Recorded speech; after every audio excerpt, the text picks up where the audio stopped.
Мы продолжаем читать третью книгу Царств. Напомню, что мы остановились на освящении царем Соломоном храма Иерусалимского. Мы рассматривали молитву на освящение храма. И в этой молитве царь Соломон ясно свидетельствует в том числе о том, что то, что ему открылось в общем. То, что ему открылось. Мы говорили о том, что является собой храм в жизни человека, это отражено в молитве царя Соломона, и каждому человеку, прежде чем ему удастся научиться поклоняться Богу в духе и истине, ему с неизбежностью придется научиться поклоняться Богу на святом месте. Конечно, есть определенный волюнтаризм, скажем так, псевдодуховный волюнтаризм, когда от человека требует, чтобы он стал сразу духовным, вместил всю полноту Евангелия. И это кажется очень правильным, но на самом деле человек – существо сложное, в том смысле, что оно сложено из разных частей, и потому и падение, и восстановление человека происходит не мгновенно, и нужно какое-то время, скажем, чтобы семечко проросло. И не случайно совершенно апостол Павел говорит, что сначала душевное, а потом духовное. И вот сначала человек должен научиться чтить храм, поклоняться в храме, возвращаться в храм, любить храм, понимать все, что есть, происходит, созидается в храме, полюбить все это от золотого креста на золотом куполе или на там, голубом или еще каком-нибудь куполе до крестного хода вокруг храма во время Пасхи или престольного праздника. И вот только тогда, когда человек сможет пережить храм как часть своей личной жизни, когда храм станет его домом, тогда он вот с этого самого момента, когда храм станет его домом, он сможет постепенно начать становиться храмом для своего Бога. Пока он не получит душевный образчик того, что такое храм для него, ему никогда не построить храм из своего тела для Бога. Есть люди уникальные, скажем, призванные, освященные от чрева матери, такие как Александр Свирский или Сергий Радонежский, хотя и у них мы можем проследить эту любовь к храму. Но, тем не менее, есть, да, вот люди, сразу уходящие в пустыню, живущие в пустыне, и неважно где, на болоте, на горе, в лесу, в поле, умеющие жить и быть в Боге. А для нормального человека, не освященного таким образом, а еще только жаждущего и ищущего освящения, для него очень важно, чтобы он жил в храме, и в этом важнейший педагогический, или, как принято говорить у нас, экономический смысл праздника введения во храм Пресвятой Богородицы. И вот об этом в том числе говорится в этой самой молитве царя Соломона на освящение храма. Вот. И также свидетельствуется, мы видели эти слова, также свидетельствуется, что вот это вот некоего рода откровение царю Соломону о храме, он свидетельствует о том, что храм не есть небо. Он использует странные словосочетания, он говорит: если сыны твои вспомнят о храме, вот будучи на стране далекой, не о Боге, а о храме, то ты с неба посмотри на них. Они вспомнят о храме. Как они могут вспомнить о тебе? Они тебя не знали. Если бы они знали тебя, они бы там не оказались. Но они могут вспомнить о храме, который они знали и любили, вспомнить о нем. А ты с неба посмотри на то, что они вспомнили об этом замечательном месте на земле. Вот это интересное свидетельство в том смысле, что вот облако наполняет храм, он сам уверен, что поначалу, как мы рассматривали, был уверен, что вот здесь пребывает Бог, что это и есть дом для Бога, жилище дому Богу, жилище Богу Якова. Но быстро понимает, что нет, Бог не в рукотворенных храмах живет, что небо – престол Его, место обитания Его, и поэтому Он живет на небесах, и поэтому там с небес может видеть всякого и может обратить внимание, презреть на человека, вспоминающего храм. Вот, и между всем тем, там есть еще и в этой молитве есть еще и такие слова. «Ты услышь с неба, с места обитания твоего, и помилуй, и соделай, и воздай каждому по путям его, как ты усмотришь в сердце его, ибо ты один знаешь сердце всех сынов человеческих, чтобы не боялись тебя во все дни, доколе живут на земле, которую ты отдал отцам нашим. Если и иноплеменник, который не от твоего народа Израиля, придет от земли далекой ради имени твоего, ибо и они услышат о твоем имени великом, и о твоей руке сильной, и о твоей мышце простертой, и придет он и помолится у храма этого, услышь с неба, с места обитания твоего, сделай все, о чем будет взывать к тебе иноплеменник, чтобы все народы земли знали имя твое, чтобы боялись тебя, как народ твой Израиль, чтобы знали, что именем твоим называется храм этот, который я построил». То есть он обращается не только о, скажем так, простых, понятных человеческих вещах, он указывает на то, что человек, обращающийся к Богу, он, как это говорится в одном из псалмов, сердце глубоко, что в нем огромная бездна чего-то неведомого самому человеку. И чтобы, когда человек вспомнит о храме, Бог бы не только и не столько слушал слова этого человека, но и посмотрел на него сердце, воздал ему по сердцу. Воздал им потому, что у него находится в сердце, не по форме, не по устам только, которые могут и лицемерно что-то произносить, а чтобы ты воздал каждому по сердцу его, как бы указывая на то, что будет открыто во всей полноте в Новом Завете, что сердце прежде всего важно Богу, сердце внутренний человек, а не внешний. И действие, произведенное Христом, оно в том и состоит, что особенность его в том и состоит, и отличие от ветхозаветного в том, что Христос исцеляет внутренность человека, что Он входит внутрь человека, что внутренность сердечная храмина становится местом, обиталище Бога. И если в Ветхом Завете Бог может только посмотреть на бездны сердца человека, то в Новом Завете Бог может сойти в это самое сердце, измерить бездну человеческого сердца, и там, изнутри человеческого сердца, свидетельствовать человеку о себе, о нем самом, и воздыхать оттуда, как говорит апостол Павел, воздыханиями неизреченными.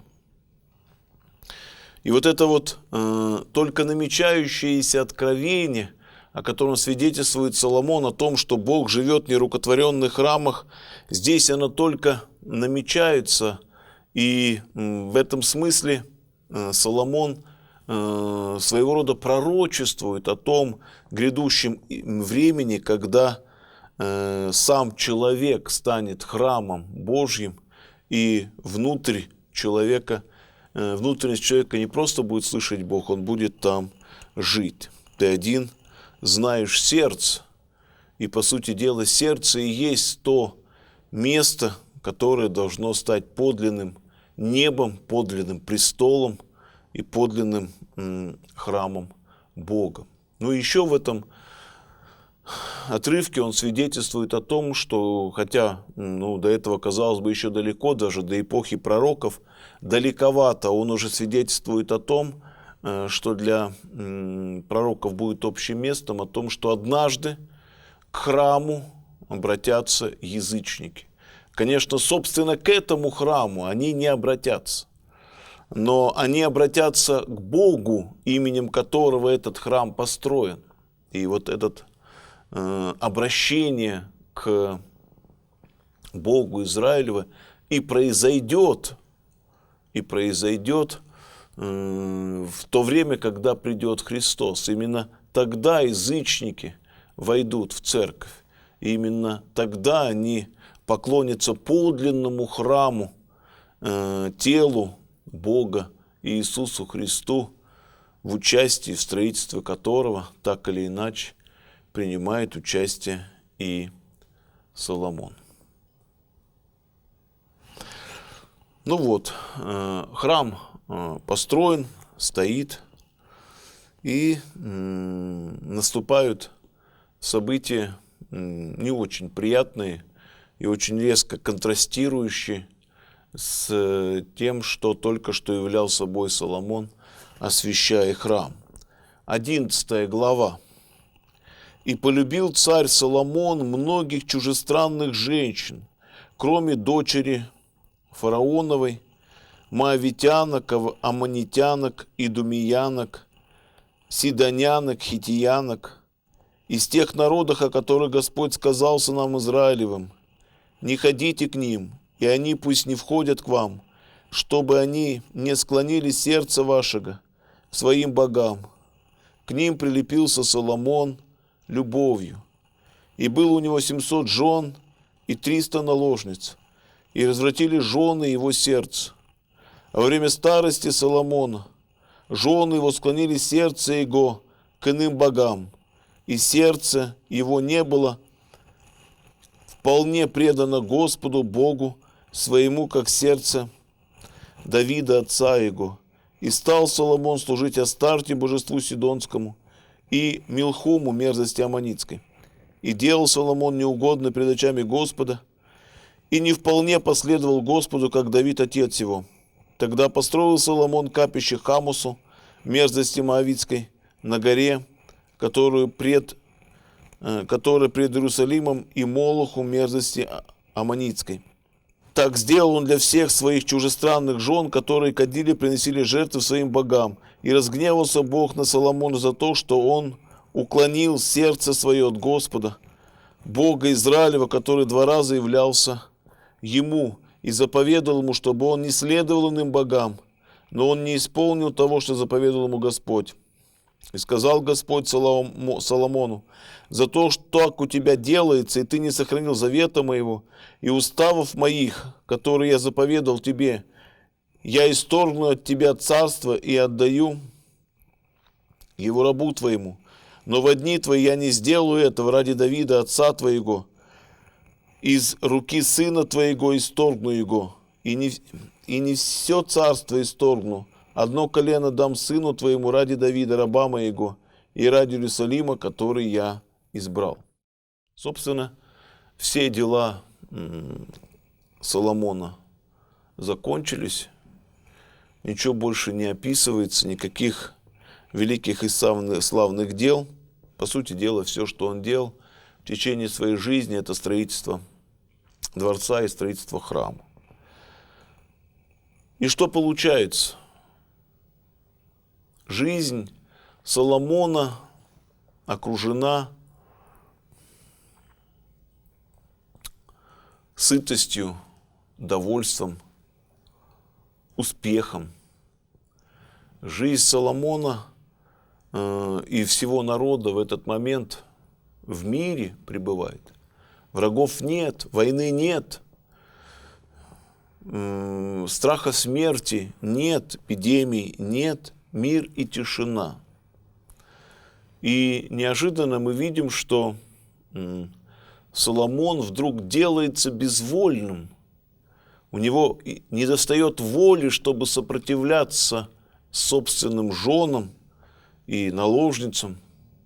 Он не может, хотя он знает же, что это мерзость, но тем не менее он не может отразить эту мерзость, не может настоять на своем и поступает как бы человеку угодливо, а в сущности предает своего Бога.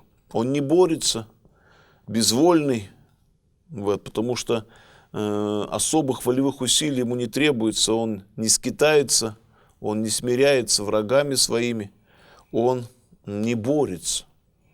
И вот этот вот покой приводит к тому, что растет благосостояние государства и, естественно, благосостояние Соломона. Он становится самым богатым, так, по крайней мере, по свидетельству Священного Писания, самым богатым человеком, самым славным, самым знаменитым в это время человеком. И вот это богатство, оно приводит к тому, что сердце его опьяняется этим богатством и начинает им владеть похоть. Он ненасытимо жаждет удовлетворения, даже не столько грубого удовлетворения плоти, сколько утонченности, изысканности, необычности. Но в любом случае это всего лишь похоть. И в конце концов, идя путем похоти, он доходит до неудовлетворенной похоти, он доходит до язычества, То есть покой, богатство, похоть, язычество. И вот этот вот путь, он актуален, он значим для каждого человека. Каждый человек может этим путем пройти. Может вместо похоти быть сребролюбие, или вместо сребролюбия быть властолюбие, но в любом случае весь остальной спектр точно такой же. Когда человек пребывает в мире, то сердце успокаивается, а воля расслабляет. Теряется его ревность перед Богом, и дерзновенная молитва оставляет его. Отчего и так хорошо, и так все получается. И постепенно он впадает по мере расслабленности, он впадает в какую-то страсть. Соломона максимально это была похоть, а неважно, во что впадем мы, все равно, если мы не остановимся на пути этого разрушения, то мы станем язычниками, потому что ни сребролюбие, ни властолюбие, ни любые другие страсти, они несовместимы с христианством, и мы это чувствуем, даже если уже не понимаем, то все равно чувствуем и ищем интуитивно другую религию. Нам важно поклониться, у нас есть религиозная потребность, но мы находим какую-то другую религию, которая нам кажется более соответствует тем задачам, которые я перед собой ставлю, там получение денег, наслаждения или власти. Естественно, я за этим прибегаю к Богу, ищу и прошу этого. Вот. И в этом смысле вот этот путь, который проделал Соломон, он некий, дает нам некий урок, что если ты будешь жить спокойно, если у тебя будет все идеально вокруг, мир и тишина и богатство, то весьма возможно, что закончишь ты как Соломон. То есть не в том смысле, что заведешь 300 наложниц, а в том смысле, что в итоге Бог тебя оставит. Вот, потому что ты оставишь Его и стал служить иным богам. И ты рано или поздно начнешь служить иным богам. Вот, поэтому лучше не доводить до этого состояния, и, собственно, поэтому Бог заботится о нас, чтобы мы не были праздны, чтобы мы не были в тишине и покое, порой только лишь для того, чтобы мы не потеряли духовного тонуса, чтобы мы не потеряли ревности молитвенной,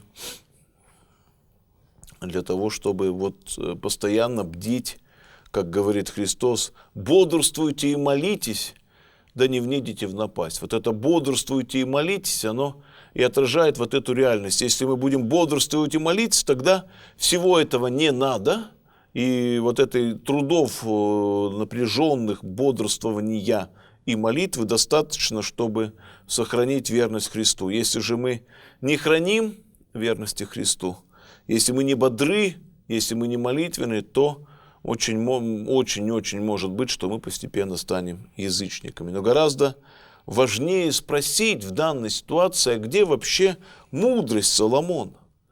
Ведь мы много раз говорим обычно вот в просторечии, во всех пересказах Библии это говорится о том, что Соломон же был мудрейшим человеком на земле.